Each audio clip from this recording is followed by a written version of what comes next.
Hi, I'm Fristelian, and welcome to the second part of my comeback tour. Today we're looking at Unholy in BFA. The usual caveat stands for one of these videos. Numbers will all be changed anyway, so it's logic only. There are some small changes. We are still with the combo point wound system. Festering Strike gives 2 or 3, but now they cap at 6. Of course, this means you only have to count to 4 before overcapping, which is 1 less than Legion, which is progress of sorts, and with other Legion bits removed you are only ever breaking 1 at a time, like a slightly decrepit rogue. The baseline carryover from Legion is Apocalypse, and that's it. Having to set up 4 wounds every 90 seconds will tax even the greatest, I'm sure. So right, as before, let's just blitz talents. 56 has reshuffled choices, but they work as Legion. Of note, All Will Serve is still here, with a second skeleton. It has just the one shot that now AoEs everything, and it still doesn't scale with anything useful, so it relies entirely on the hand of Blizzard to maintain it, which would usually mean it gets repeatedly overbuffed until invariably becoming useless. Something to be filed under jobs for interns. 57 is the old 56. Bursting Sores and Ebb and Fever are the same, and there is the new old talent Unholy Blight. Gives you an extra disease on cooldown, but it's just another dot, and due to overwriting and pandemic, its total duration is considerably longer than shown. Overall, the main issue with this tier is that they all sit in the same niche. Bursting Sores and Ebb and Fever do literally the same job, but Fever still has less restrictions on it to work efficiently, so is the better choice. Blight, whilst being very basic to use, doesn't make a huge amount of sense. Its damage is spread so long you can't call it burst, and then it's still doing exactly the same job as the other two, but with the opportunity costs of a global under rune, which means unless this does huge damage, you'll never use it. So we are only 6 in and have a second questionable talent. It's a solid start. 58 is Utility. Grip of the Dead gives your D&D a snare that decays over time. This talent is almost but not quite useful. What it means for you is that when pugging a dungeon you can actually get some AoE done before the tank rips mobs away in fear that your D&D is going to hurt them, which I'm pretty sure has happened to every DK by this point. It does open the possibility of kiting things, but for tank kiting, the uptime isn't high enough. For consistently snaring dungeons, the correct answer was Frost Mage, because it is the only answer.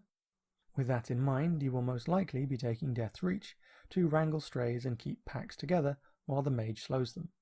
60 has sadly lost its abomination and is now resources. Pestilent Pustules has been redesigned. Bursting a Wound has a chance to give runic corruption. Harbinger of Doom is from the weapon, more sudden procs with 2 charges.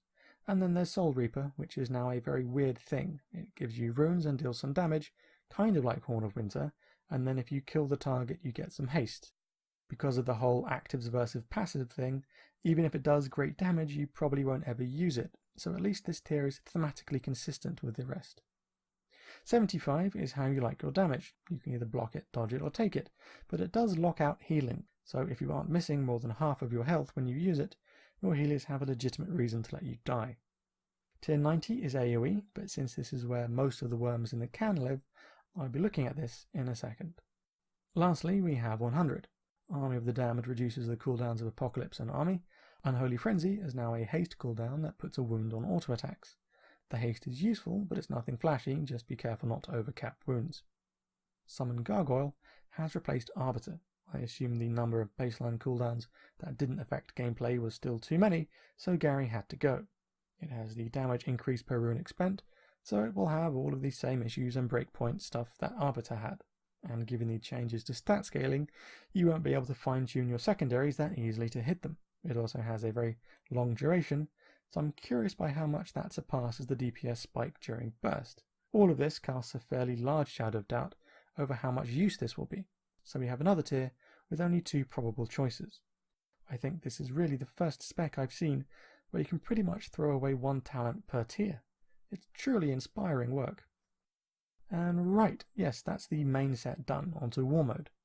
Making choices specifically for PvE, as ever, Necrotic Aura is the staple choice, because you have so much shadow damage, and you'll be leveling with Clawing Shadows and Ebb and Fever anyway, so there's no downsides. Whether you want an active or passive trinket is up to you, but most mobs don't come with a 5-second CC. They're normally much shorter and more frequent, so I go for Relentless. As for the other 2, you have 3 decent options. Wandering Plague takes advantage of Necrotic Aura and works well with the more frequent outbreaks you're casting. Ghoulish Monstrosity puts army on a 4-minute cooldown, which is then further reduced by Army of the Damned, so you can army every couple of minutes if you want to. The last choice is Reanimation, which also pairs with Monstrosity. It's my favourite by far, but has no chance of surviving, which is ironic. In which case, I recommend going with Plague and Monstrosity. If you were wondering, Decomposing Aura hasn't worked on NPCs whenever I've tried it.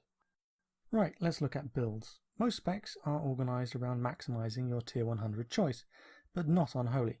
Those have almost no direct synergy with anything. I suppose at most, pairing Harbinger of Doom with Gary or Army of the Damned, that's it, job done. Instead, the choices you go with are determined by one simple question. Are Festering Wounds overtuned or not? If the answer is yes, congratulations! You are now playing Infected Claws, Bursting Sores, Pestilent Pustules, and Unholy Frenzy. If, unfortunately, they aren't worth shit, then it's simply the other option, given that basically every tier has a somewhat dubious talent in it. Ergo, Clawing Shadows, Ebon Fever, Harbinger of Doom, and Army of the Damned. Now that we have the core builds, the really curious result is that whilst your source of damage is entirely different, neither of them change single target gameplay at all. Instead, what actually frames your gameplay is AoE, and that brings us to tier 90. But in order to properly choose, we must first recap the finer points of AoE mechanics. Unfortunately, this next section will be yet more deja vu because Unholy starts BFA with all the same problems it has starting Legion. You have limited resources, a fixed window during D&D to cleave, and really low haste. How bad is haste, you ask? Well, courtesy of the PvP realm, a full 370 haste set only gives 23%. Incidentally, 370 is the eye level of heroic raid gear, so it's going to take a bit of time before you can even get 8 casts during D&D. So starting out, your active window is only 7 casts every 30 seconds. It would be nice if all 7 were Scourge Strike. For the sake of my voice, I'll just say SS at this point. But even if you start with full runes, you will hit a dead global midway. The cast chain is still the same, Outbreak D&D, many SS, and since you have a dead global whatever you do, coil early on to try and proc corruption. Just make sure your rune timers don't get jumbled. With 6 Scourges from 7 casts, we build from there. You need to make sure you're going into the chain with only a 2 global lead time on your 3 returning runes, because those spent on Outbreak in D&D need to come back within D&D. Otherwise, they are locked behind the back 3. It's really important to manage those last few seconds of recharge, otherwise you're only getting 4 Scourges instead of 6. Right, with that covered, we can look at tier 90. Pestilence gives D&D a chance to apply a wound per tick. However, your success depends on how they weighted the probabilities over the duration. Any weighting towards the start makes it easier to use and more consistent to consume all of the wounds. If it's just flat, then clearly the highest chance to have gained a wound is near the end, which means you really need to have your runes sorted going in. I would like to believe it's not possible to proc a rune on the final tick because that's physically impossible to cleave, but it wouldn't surprise me. I'm almost certain I said that last time. Synergy-wise, it naturally falls into the Are Wounds Overpowered build. Not taking Bursting Wounds is wasteful, and the benefits in combining this with the Infected Claws of an Empowered Pet, along with Pestilent Pustules, gives you the best chance of gaining Corruption, and therefore SS every global. And as a bonus, the extra Corruptions give you some wiggle room with Rune Recharge, so it's the safest option of the 3.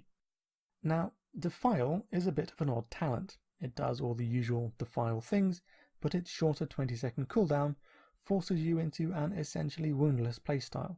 Not quite to the point of removing Festering Strike from your bars, but anytime you do use it, it comes as a great surprise to all involved. On the face of it, a 20-second cooldown is great because you are cleaving 10 seconds on, 10 seconds off. The trouble is, and if you're playing along at home, you've already guessed, you have no haste.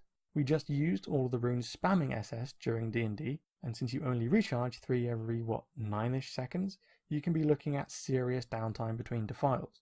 Sure, you could spend 2 runes on a Festering Strike, but why would you when only a handful of seconds later, those runes would be happily cleaving across some mobs? The only time you can reasonably use Festering is if you came out of the previous defile chaining Runic Corruption, and the only way to do that is to be really lucky. You have to closely monitor your rune timers and throw out a coil early into defile. A 3-coil 3 split is about as effective as a 2-coil 4 split. Outside of that, it's basically polarizing your resource spending.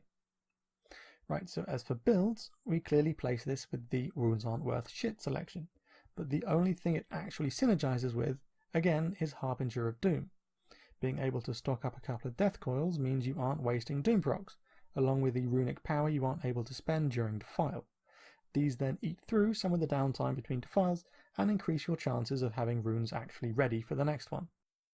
And finally, we have Epidemic. It's now on runic power and has no cooldown, which makes it awesome. It gives you consistent, wide-ranging, and above all mobile AoE at all times. It also fills the cast during D&D that would have been a death coil with more AoE.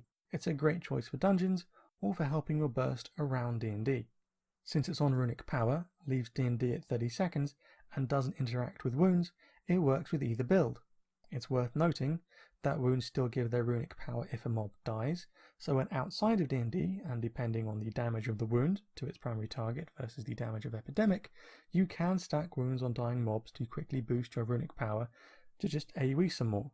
So you could argue that it mechanically benefits more from the wound build because gaining corruption via wounds gives more free globals that aren't lost to death coil from Harbinger, adding in bonus runic power from Vected Claws along with occasionally stack dumping bursting wounds, although those don't seem to trigger corruption. And with that we are rather abruptly done.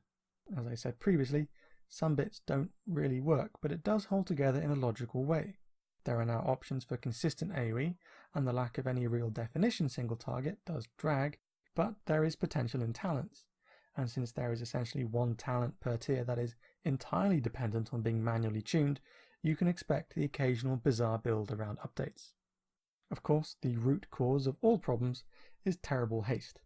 It's not just tediously slow to play, but this really affects mechanics, and the new eye level scaling means you can't tune yourself out of it because you must use whatever random shit happened to Titanforge.